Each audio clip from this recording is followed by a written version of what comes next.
ආයිබවන් කියලා පිළිගන්නා ශ්‍රී ලංකා ක්‍රීඩා ලෝලි ඔබ සියලු දෙනාම 2023-2025 ලෝක ටෙස්ට් ශූරතා තරගාවලියේ අවසන් මහා තරගය ඕස්ට්‍රේලියාව හා දකුණු අප්‍රිකාව අතර පැවැත්වුණු අතර එහි ජයග්‍රාහකයන් තීරණය කරන තීරණාත්මක 4 වන දිනය අද පැවැත්වුණා. ඊයේ දිනේ සඳහා තරගෙන් නතර කරන විට ජයග්‍රහණය සඳහා ලකුණු 282ක ඉලක්කයක් කබා යමින් සිටි දකුණු අප්‍රිකාව පන්දුවාර 56කදී කඩලු දෙකක් දැවී ලකුණු 213ක් රැස් කරගෙන සිටියා. ඒ වෙන විට දකුණු අප්‍රිකාව වෙනුවෙන් ඒඩන් මාක්‍රම් නොදවී ලකුණු 102ක් සහ ටෙම්බා බවුමා නොදවී ලකුණු 65ක් රැස් කරගෙන සිටියා. ඒ අනුව ඊයේ දිනේදී නායක ටෙම්බා බවුමා සහ ඒඩන් මාක්‍රම් එක්ක තම කණ්ඩායම ජයග්‍රහණය කරා ගෙන යාමට කටයුතු කරමින් සිටියා. ඒ අනුව ඔවුන් දෙදෙනා එක්ක දකුණු අප්‍රිකානු තුන්වන කඩුවලට පන්දු 250කින් ලකුණු 147ක සබඳතාවයක් ගොඩ නැගීමට සමත් වුණා. එම සබඳතාවය අවසන් කිරීමට ඕස්ට්‍රේලියාව වෙනුවෙන් ක්‍රියාත්මක වූ නායක පැට් කමින්ස් ඒ වෙන විට පිටියේ ස්ථාවරව සිටි ටෙම්බා බවුමාව ලකුණු 66ක් ලබා සිටියේදී දවා ගැනීමට සමත් වුණා. ටෙම්බා බවුමාගේ දැවී යාමෙන් අනතුරුව ඒඩන් මක්කම් සමග පිටියේ එක්වූ ටිස්ටන් ස්ටුප්ස් දකුණු අප්‍රිකානු දෙවැනි ඉනිමේ 4 වන කඩුවලට පන්දු 69කින් ලකුණු 24ක සබඳතාවයක් පිහිටුවීමට සමත් වුණා. එම සබඳතාවය අවසන් කිරීමට ඕස්ට්‍රේලියාව වෙනුවෙන් ක්‍රියාත්මක වූ මිචෙල් ස්ටාක් ටිස්ටන් ස්ටුප්ස් ලකුණු 8කට දවා ගැනීමට සමත් වුණා.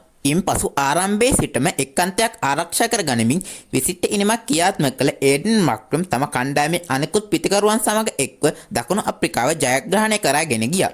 ඒ අනුව දකුණු අප්‍රිකානු කණ්ඩායම පන්දුවාර 83යි පන්දු 3ක් පමණක් වැය කරමින් කඩුළු 5ක් දැවී ජයග්‍රාහී ලකුණු 282 සීමාව පසු කරගෙන ගියා. දකුණු අප්‍රිකාව වෙනුවෙන් වැඩිම ලකුණුලාභියා වූ ඒඩන් මාක්‍රම් පන්දු 207ක් වැය කරමින් ලකුණු 136ක් රැස් කිරීමට සමත් වුණා.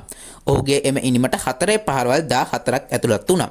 ඊට අමතරව නායක ටෙම්බා බවුමා පන්දු 134කදී ලකුණු 66ක් රැස් කිරීමට සමත් වුණා. ඔහුගේ එම ඉනිමට 4 පහරවල් 5ක් ඇතුළත් වුණා.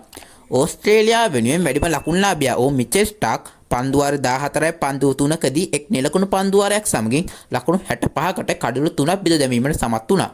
අවසන් තරගයේ වීරයා සම්මානයේ දකුණු අප්‍රිකාවේ ජයග්‍රහණය මම්පෙත් විවර කර ඒඩන් මාක්‍රම් හට හිමි වුණා. ඒ අනුව ලෝක කුසලාන් ටෙස්ට් තරගාවලිය ජයග්‍රහණය කර තුන්වන නායකයා මෙන්ම පළමු කළු ජාතිකයා ලෙස ටෙම්බා බවුමා ඉතිහාසගත වුණා. මීට පෙර පැවති පළවෙනි ලෝක කුසලාන් ටෙස්ට් තරගාවලිය කේන් විලියම්සන් නායකත්වයේ දරූ නවසීලන්තය කණ්ඩායම ජයග්‍රහණය කර අතර දෙවන ලෝක කුසලාන් ටෙස්ට් තරගාවලිය ජයග්‍රහණය කරේ පැට් කමින්ස් නායකත්වයේ දාන ඕස්ට්‍රේලියානු කණ්ඩායමයි. ඒ අනුව වසර 27කට පසු දකුණු අප්‍රිකාව ICC ලෝක කුසලානය ජයග්‍රහණය කිරීමට සමත් වුණා. ඔවුන් මීට පෙර අවසන් වරට 1998 වර්ෂයේ පැවැත් වූ චැම්පියන් ට්‍රොෆි තරගාවලිය ජයග්‍රහණය කරයින් පසු ලෝක කුසලානය ජයග්‍රහණය කර තිබුණේ නැහැ. ඉතින් ඉදිරියේදී පැවැත්වෙන ශ්‍රී ලංකාව හා බංගලාදේශයේ අතර ටෙස්ට් තරගාවලියේ අලුත් වන නවතම තොරතුරු සමගින් නැවත හමුවේ බලාපොරොත්තු ඇතිව අදට මම ඔබෙන් සමුගන්නවා. ඉතින් ඔයා තාමත් මගේ channel එක subscribe කරලා නැත්නම් දැම්ම ගිහින් channel එක subscribe කරලා bell icon එකත් click කරලා තියාගන්න. එහෙනම් අදට මම ගිහින් එන්නම්. ඔබ සැමට සුබ දවසක්.